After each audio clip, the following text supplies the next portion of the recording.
ओम शांति। आज 29 मार्च 2025 बाबा के महावाक्य हैं, मीठे बच्चे, तुम्हें ज्ञान से अच्छी जागृति आई है। तुम अपने 84 जन्मों को निराकार और साकार बाप को जानते हो। तुम्हारा भटकना बंद हुआ। प्रश्न है, ईश्वर की गतमत न्यारी क्यों गाई हुई है?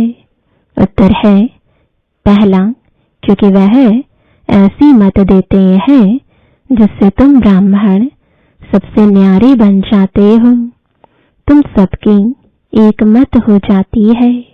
दूसरा, ईश्वर ही है जो सबकी सद्गति करते हैं, पुजारी से पूज्य बनाते हैं।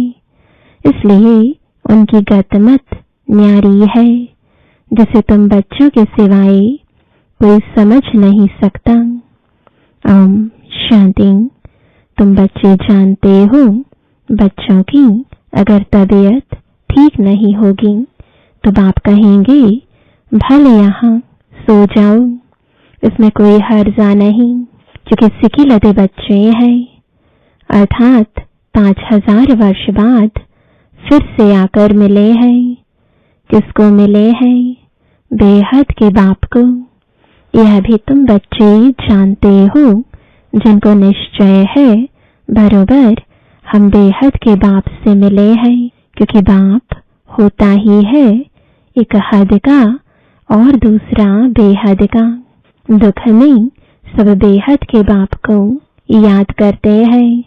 सतयुग में एक ही लौकिक बाप को याद करते हैं, क्योंकि वहां है ही सुख धाम। लौकिक बाप उसको कहा जाता है जो इस लोक में जन्म देता है। पारलौकिक बाप तो एक ही बार आकर तुमको अपना बनाते हैं। तुम रहने वाले भी बाप के साथ अमर लोक में हो, जिसको परलोक परम धाम कहा जाता है। वह है परे ते परे धाम। स्वर्ग को परे ते परे नहीं कहेंगे। स्वर्ग नर्क यहाँ ही होता है। नई दुनिया को स्वर्ग, पुरानी दुनिया को नर्क कहा जाता है। अभी है पतित दुनिया, पुकारती भी है, हे पतित पावन आओ। सतयुग में ऐसे नहीं कहेंगे। जब से रावण राज्य होता है तब पतित बनते हैं, उनको कहेंगे 5 विकारों का राज्य। सतयुग में है ही निर्विकारी राज्य। भारत की कितनी जबरदस्त महिमा है, परंतु विकारी होने के कारण भारत की महिमा को जानते नहीं। भारत संपूर्ण निर्विकारी था जब यह लक्ष्मी नारायण राज्य करते थे। अभी वह राज्य नहीं है, वह राज्य कहाँ गया? यह पत्थर बुद्धियों को मालूम नहीं, और सभी अपने अपने धर्म स्थापक को जानते हैं। एक ही भारतवासी है जो न अपने धर्म को जानते न धर्म स्थापक को जानते हैं, और धर्म वाले अपने धर्म को तो जानते हैं, परंतु वह फिर कब स्थापन करने आएंगे यह नहीं जानते। सिख लोगों को भी यह पता नहीं है कि हमारा सिख धर्म पहले था नहीं। गुरु नानक ने आकर स्थापन किया तो जरूर फिर सुख धाम में नहीं रहेगा। तभी गुरु नानक आकर फिर स्थापन करेंगे, क्योंकि वर्ल्ड की हिस्ट्री ज्योग्राफी रिपीट होती है ना। क्रिश्चियन धर्म भी नहीं था, फिर स्थापना हुई। पहले नई दुनिया थी, एक धर्म था, सिर्फ तुम भारतवासी ही थे। एक धर्म था, फिर तुम 84 जन्म लेते लेते यह भी भूल गए हो कि हम ही देवता थे। फिर हम ही 84 जन्म लेते हैं। तब बाप कहते हैं तुम अपने जन्मों को नहीं जानते हो, मैं बतलाता हूँ। आधा कल्प राम राज्य था, फिर रावण राज्य हुआ है। पहले है सूर्यवंशी घराना, फिर चंद्रवंशी घराना। राम राज्य सूर्यवंशी लक्ष्मी नारायण के घराने का राज्य था, जो सूर्यवंशी लक्ष्मी नारायण के घराने के थे। सो 84 जन्म ले अभी रावण के घराने के बने हैं। आगे पुण्य आत्माओं के घराने के थे, अभी पाप आत्माओं के घराने के बने हैं। 84 जन्म लिए हैं। वे तो 84 लाख कह देते, अब 84 लाख का कौन बैठ विचार करेंगे। इसलिए कोई का विचार चलता ही नहीं। अभी तुमको बाप ने समझाया है, तुम बाप के आगे बैठे हो। निराकार बाप और साकार बाप दोनों ही भारत में नामी ग्रामी है, गाते भी हैं, परंतु बाप को जानते नहीं है। अज्ञान नींद में सोए पड़े हैं। ज्ञान से जागृति होती है। रोशनी में मनुष्य कभी धक्का नहीं खाते, अंधियारे में धक्के खाते रहते। भारतवासी पूज्य थे, अब पुजारी हैं। लक्ष्मी नारायण पूज्य थे ना, यह किसकी पूजा करेंगे। अपना चित्र बनाए अपनी पूजा तो नहीं करेंगे, यह हो नहीं सकता। तुम बच्चे जानते हो हम ही पूज्य, सो फिर कैसे पुजारी बनते हैं। यह बातें और कोई समझ नहीं सकते, बाप ही समझाते हैं। इसलिए कहते भी हैं ईश्वर की गतमत न्यारी है। अभी तुम बच्चे जानते हो बाबा ने हमारी सारी दुनिया से गतमत न्यारी कर दी है।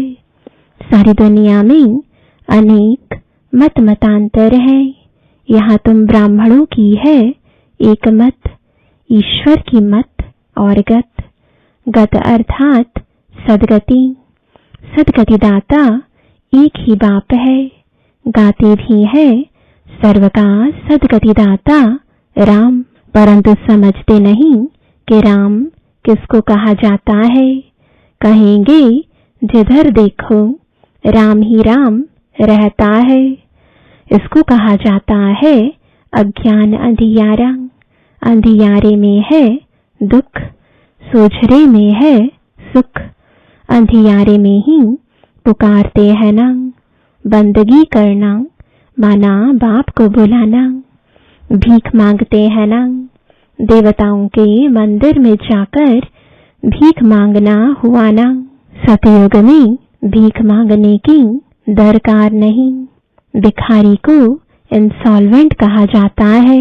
सतयुग में तुम कितने सॉल्वेंट थे, उसको कहा जाता है सॉल्वेंट।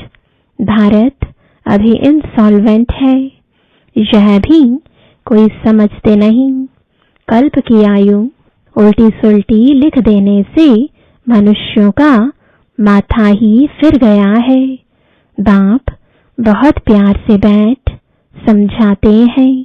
कल्प पहले भी बच्चों को समझाया था, मुझ पतित पावन बाप को याद करो तो तुम पावन बन जाएंगे। पतित कैसे बने हो, विकारों की खाद पड़ी है। सब मनुष्य जंक खाए हुए हैं, अब वह जंक कैसे निकले, मुझे याद करो। देह अभिमान छोड़ देही अभिमानी बनो। अपने को आत्मा समझो। पहले तुम हो आत्मा, फिर शरीर लेते हो। आत्मा तो अमर है, शरीर मृत्यु को पाता है। सतयुग को कहा जाता है अमरलोक, कलयुग को कहा जाता है मृत्युलोक। दुनिया में यह कोई भी नहीं जानते कि अमरलोक था, फिर मृत्युलोक कैसे बना। अमरलोक अर्थात अकाले मृत्यु नहीं होती, वहां आयु भी बड़ी रहती है। वह है ही पवित्र दुनिया। तुम राज ऋषि हो।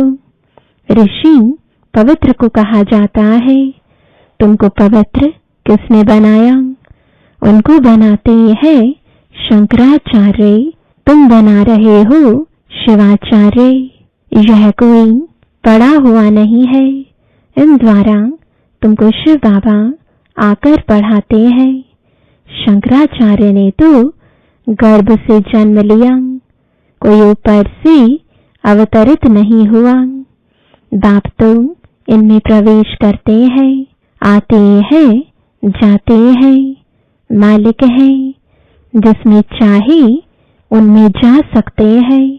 बाबा ने समझाया है, कोई का कल्याण करने अर्थ मैं प्रवेश कर लेता हूँ, आता तो पतित तन में ही होना। बहुतों का कल्याण करता हूँ। बच्चों को समझाया है, माया भी कम नहीं है।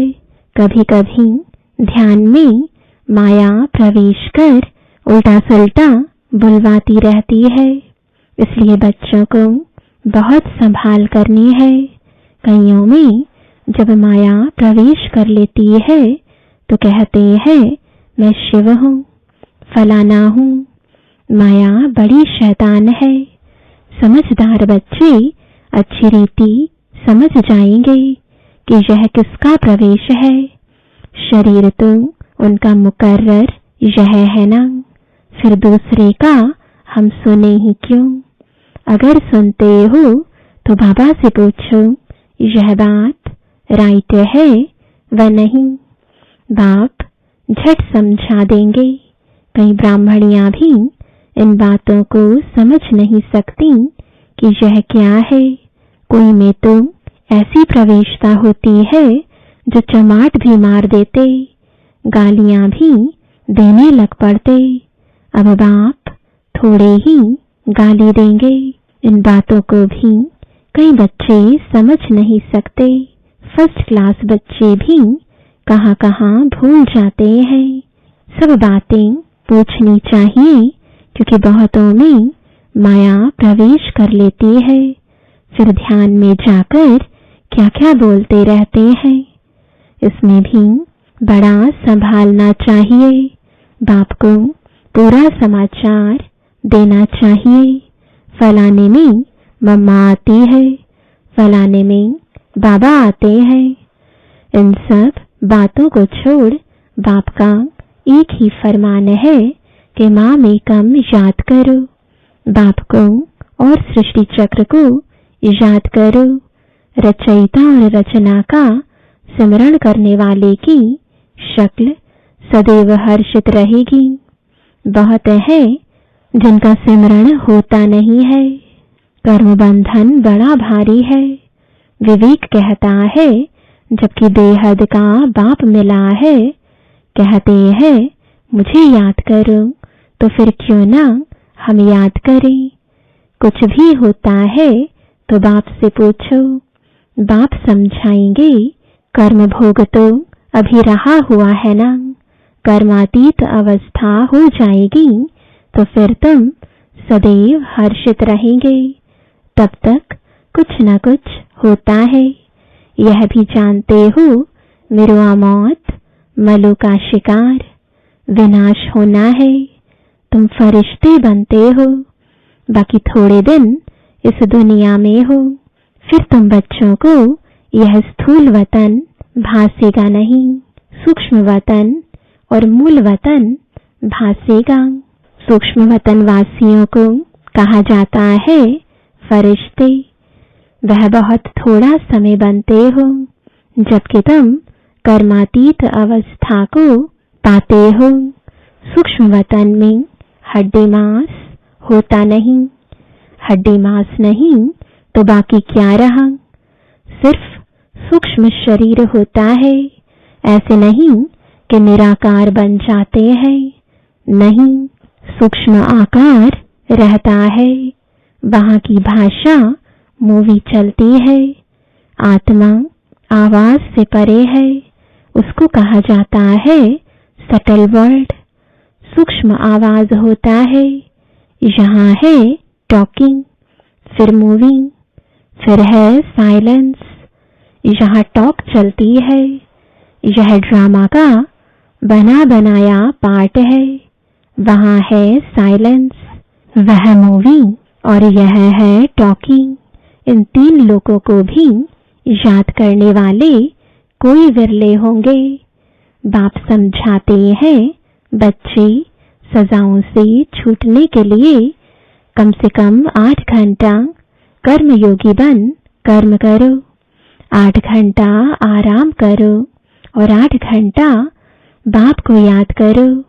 इसी प्रैक्टिस से तुम पावन बन जाएंगे। नींद करते हो वह कोई बाप की याद नहीं है। ऐसे भी कोई न समझे कि बाबा के तो हम बच्चे हैं ना, फिर याद क्या करें। नहीं, बाप तो कहते हैं मुझे वहां याद करो, अपने को आत्मा समझ मुझे याद करो। जब तक योग बल से तुम पवित्र ना बनो तब तक घर में भी तुम जा नहीं सकते। नहीं तो फिर सजाएं खाकर जाना होगा। सूक्ष्म वतन मूल वतन में भी जाना है, फिर आना है स्वर्ग में। बाबा ने समझाया है, आगे चल अखबारों में भी पड़ेगा। अभी तो बहुत टाइम है। इतनी सारी राजधानी स्थापन होती है, साउथ, नॉर्थ, ईस्ट, वेस्ट। भारत का कितना है। अब अखबारों द्वारा ही आवाज निकलेगा। बाप कहते हैं मुझे याद करो तो तुम्हारे पाप कट जाएंगे। बुलाते भी हैं, हे पतित पावन लिबरेटर, हमको दुख से छुड़ाओ। बच्चे जानते हैं ड्रामा प्लान अनुसार विनाश भी होना है। इस लड़ाई के बाद फिर शांति ही शांति होगी, सुखधाम हो जाएगा, सारी उथल पाथल हो जाएगी। सतयुग में होता ही है एक धर्म, कलयुग में है अनेक धर्म। यह तो कोई भी समझ सकते हैं। सबसे पहले आदि सनातन देवी देवता धर्म था। जब सूर्यवंशी थे तो चंद्रवंशी नहीं थे, फिर चंद्रवंशी होते हैं। पीछे यह देवी देवता धर्म प्राय लोप हो जाता है। पीछे फिर और धर्म वाले आते हैं। वह भी जब तक उन्हों की संस्था वृद्धि को पाए तब तक मालूम थोड़े ही पड़ता है। अभी तुम बच्चे सृष्टि के आदि मध्य अंत को जानते हो। तुमसे पूछेंगे सीढ़ी में सिर्फ भारतवासियों को क्यों दिखाया है। बोलो यह खेल है भारत पर।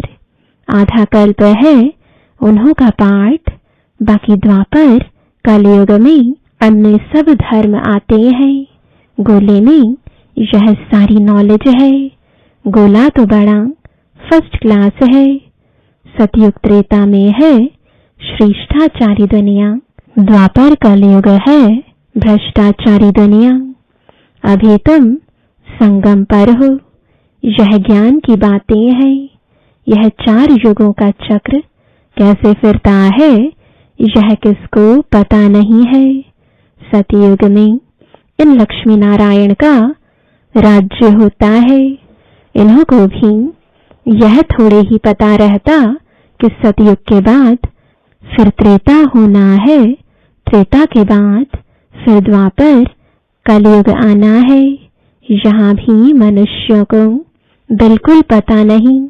भल कहते हैं परंतु कैसे चक्र फिरता है यह कोई नहीं जानते। इसलिए बाबा ने समझाया है, सारा गीता पर जोर रखो। सच्ची गीता सुनने से स्वर्गवासी बनते हैं। यहाँ शिव बाबा खुद सुनाते हैं, वहाँ मनुष्य पढ़ते हैं। गीता भी सबसे पहले तुम पढ़ते हो। भक्ति में भी पहले पहले तो तुम जाते हो ना। शिव के पुजारी पहले तुम बनते हो। तुमको पहले पहले पूजा करनी होती है अव्यभिचारी एक शिव बाबा की। सोमनाथ मंदिर और किसकी ताकत थोड़ी ही है बनाने की। बोर्ड पर कितने प्रकार की बातें लिख सकते हैं। यह भी लिख सकते हैं भारतवासी सच्ची गीता सुनने से सचखंड के मालिक बनते हैं। अभी तुम बच्चे जानते हो हम सच्ची गीता सुनकर स्वर्गवासी बन रहे हैं। जिस समय तुम समझाते हो तो कहते हैं हाँ बरोबर ठीक है। बाहर गए खलास, वहां की वहां रही। अच्छा, मीठे मीठे सिकिलदे बच्चों प्रति माता पिता बाप दादा का इजाद प्यार और गुड मॉर्निंग। रूहानी बाप की रूहानी बच्चों को नमस्ते। रूहानी बच्चों की रूहानी बाप दादा को गुड मॉर्निंग और नमस्ते। धारणा के लिए मुख्य सार है पहला, रचयिता और रचना का ज्ञान सिमरण कर सदा हर्षित रहना है। इजाद की यात्रा से अपने पुराने सब कर्म बंधन काट कर्मातीत अवस्था बनानी है। दूसरा, ध्यान दीदार में माया की बहुत प्रवेशता होती है, इसलिए संभाल करनी है। बाप को समाचार दे राय लेनी है, कोई भी भूल नहीं करनी है।